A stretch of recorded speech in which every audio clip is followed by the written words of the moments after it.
Shout out to Kopish. Shout out to Kopish, keep guys. all the good work the up. two legends, Emil Heskey, Howard Gill. Can't get much better than that, guys. Yeah. You know what to do now. Like, comment, subscribe. I'm with legends, guys. Good morning, everyone. Hope you're well. Welcome to the morning meetup live show. As always, when we get behind the mic, please make sure you subscribe, comment, and like. It's not going to be a long one today, guys, because I've got to sort out some stuff with family, etc. But there are some talking topics that we should really discuss. Firstly, we are playing against him tonight. One of the players that I'll be scouting personally and has been linked to Liverpool, and that is Castillo Lukeba. Also, there are rumours surfacing about a Saudi investment into Liverpool Football Club, potentially a full club purchase. Hold your breath or don't hold your breath, depending on how you feel. And also, Szoboszlai speaks about his current form and how he's been playing. So let's start with Lukeba, guys. Castillo Lukeba is a player who was linked with us loosely in the summer, a player that many of you guys in the fan base really admire. I think he's a very good footballer, by the way. Just want to put it out there. I think he's a very good player. He's, again, one of these hybrid players who can play left back and can play centre back, can play as a part of a back three. Very athletic, very good. Okay, he's just signed a new contract 10 minutes ago. Yikes, that's awkward, isn't it? That is awkward. 10 minutes, 2029. Oh, yeah. I mean, we're not signing him then. The only way we sign him is if they put a release clause in his contract, which could have very well happened. But yeah, that's awkward, isn't it? That's awkward. Signed the contract 10 minutes ago. Bloody yo, that's one less topic now, isn't it? That's one less bloody topic. Yep, I see you, James. Sign a new contract. Sweet. Nice one, Lukeba. Could have done with you doing that half an hour, bro. Half an hour ago. Cheers. Well, the question I was going to ask you is, would you guys sign Lukeba? Probably the answer is yes. Will we sign Lukeba? The answer is definitely no now. So we'll move on from that one. Right. The next one is an article from Miguel Delaney, who is Liao says Jinx personified. Yeah, that's a mad one, isn't it? Like, I didn't realize my my Jinx was that strong. But yes, the next one, apparently, according to Miguel Delaney, there are clubs in the frame to receive investment from Saudi. Now, obviously, he's also said that Liverpool are in there as well. I remember when news broke that FSG were going to sell, and then, you know, we got our hopes up, and then it came out that they weren't going to sell. I take this stuff with a pinch of salt. I think it's great clickbait stuff. I think it's stuff that Liverpool fans will clamour to, especially with the lack of investment in the summer and lack of investment, just full stop.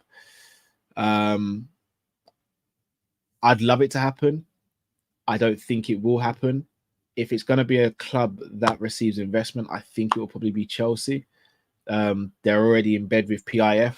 They're already in bed with Clear Lake.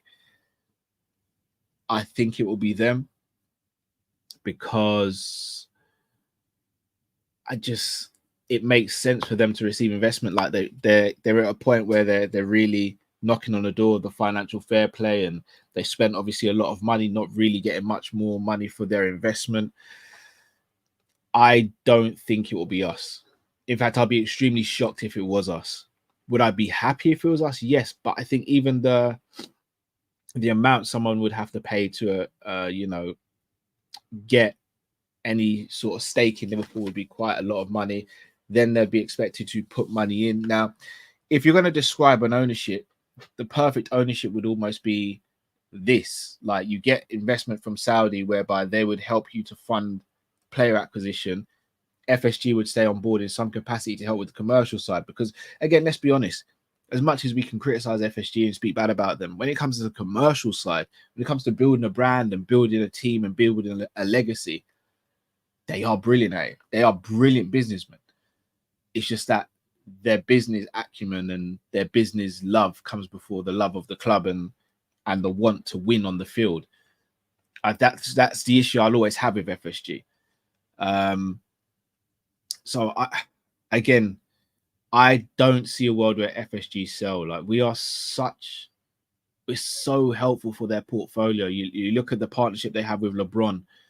You look at what they're trying to achieve with buying an NBA club or building an NBA franchise.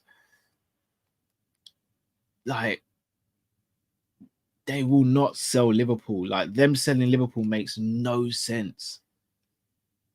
No sense. Apollo's right as well. Like, if the Saudi league wants Salah, why would they invest in Liverpool? Because that just means it gives us more chance of having Salah, unless they create some sort of partnership whereby there's a funnel system to the Saudi league, or there's some sort of partnership with the Saudi league or something. But I don't see it happening, guys.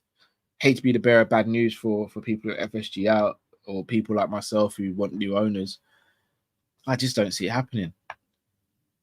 I don't see it happening. I don't see FSG, pulling out all the stops to get these, like, the best of the best in class of players. And again, this is probably the reason why we hold on to players for such a long time, or as us as a fan base emotionally. Like, if we were a club who we knew would go out and get the best in class, it'd cushion the blow if Virgil didn't sign a contract. It'd cushion the blow if Salah didn't sign a contract. It'd cushion the blow if Trent didn't sign a contract.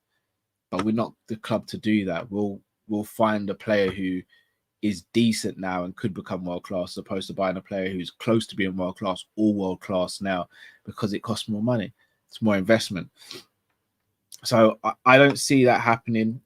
I hope I'm wrong, but I don't see it happening. So I wouldn't hold my breath.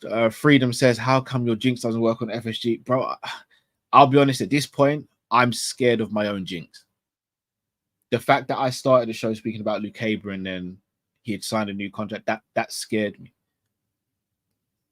My jinx has taken on a whole nother level now. I'm hoping this is the peak, because if it gets any worse than this, then I don't know. My judge, my jinx, whatever you guys want to call it, it's rough at the moment. Really rough. And I don't know how to stop it, guys. If anyone can offer some advice, like, let me know, please. Someone who's down really bad at the moment, and that is our number 10, Szoboszlai. I want to read out some quotes from Szoboszlai. So he was part of the player press conference yesterday, and these are his quotes. It can always be better, so no. I can play even better. I can score more goals and do more assists, but I am doing a dirty job for the team, and that is most important for me.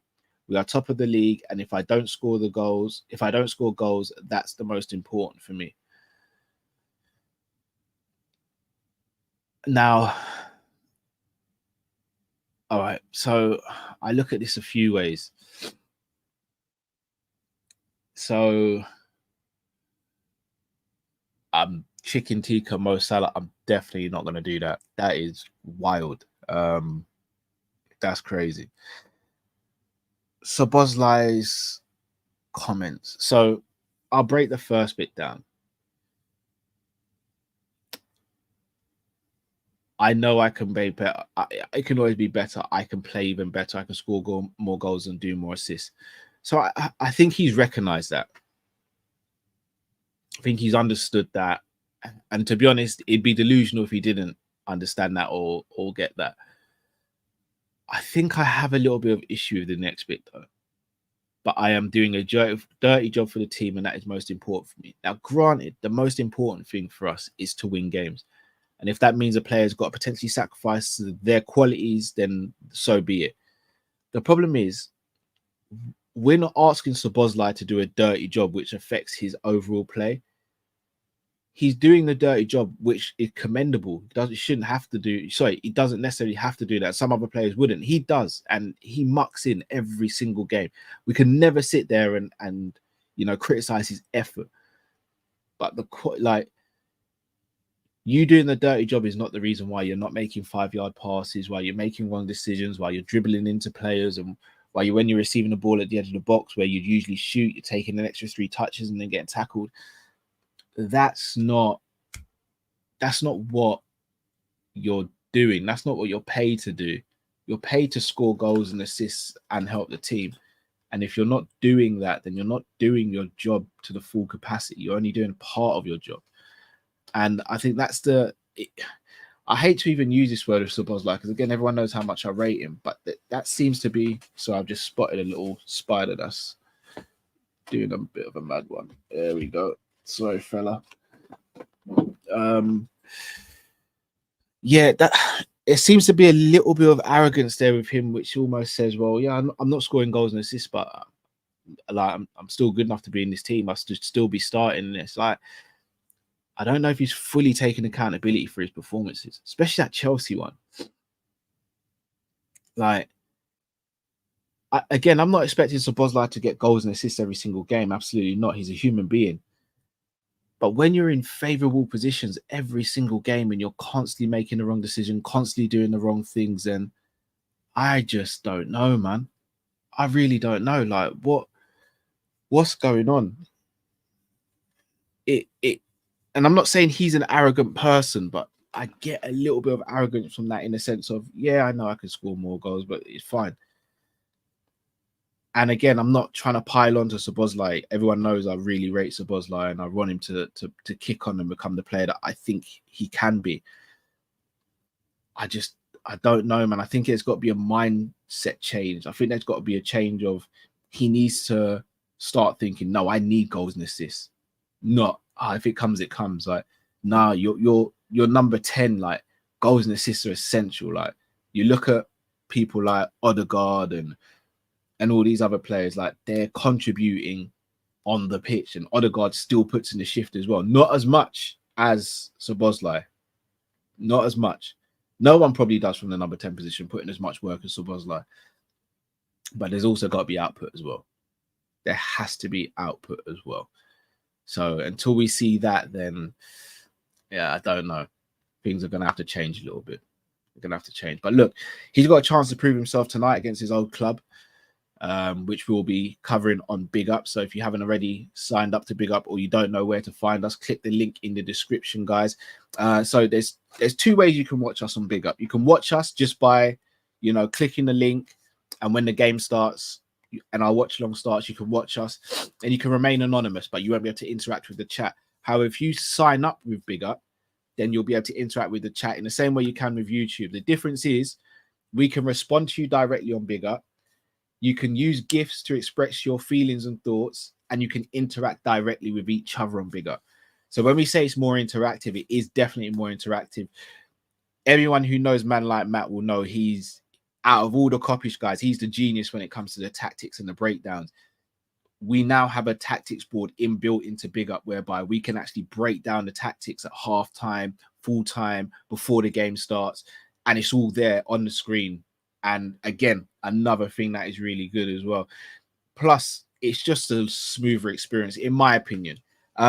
Fortune, basically, so Tifo rebranded and is now called Big Up. So Tifo is what Big Up used to be. So Big Up is what Tifo used to be. So Tifo just changed its name to Big Up. But it's just improved tenfold, and we have Opta stats we can tap into, and so many things. So if you're not on Big Up right now, we've got like a massive community. So I would recommend coming over there and just give it a try. I know change is difficult, and YouTube is something that we're all familiar with, but just give it a try. I'd say you might be genuinely surprised, and I think you'll be pleasantly surprised as well. So yeah, obviously this one would have been a longer one if Lukeba did decide to sign a contract 10 minutes before I went live and I didn't know about it. No mango chunky, you don't have to pay to sign up for Big Up, absolutely free. So yeah, it would have been a longer show, but obviously Lukeba thought, yeah, Cal's about to go live, let me sign this contract to make him look stupid. But yeah, so it goes sometimes. So it goes. We will be live later, guys, for the watch long, and then straight after the watch long, we'll be back here for the live match reaction and player rating. So do join us, people. Have a smashing day wherever you are. Thanks for watching and listening. If you're watching this on replay, do smash that like button, subscribe if you're new to the channel. As I said, we'll be back on Big Up at around 7:45 for an 8 o'clock kickoff, and then back here straight after the game. So people, it's been an absolute pleasure as always. Until we see you later on this evening, stay safe, stay blessed. We're Kopish, and we're out, people. Take care.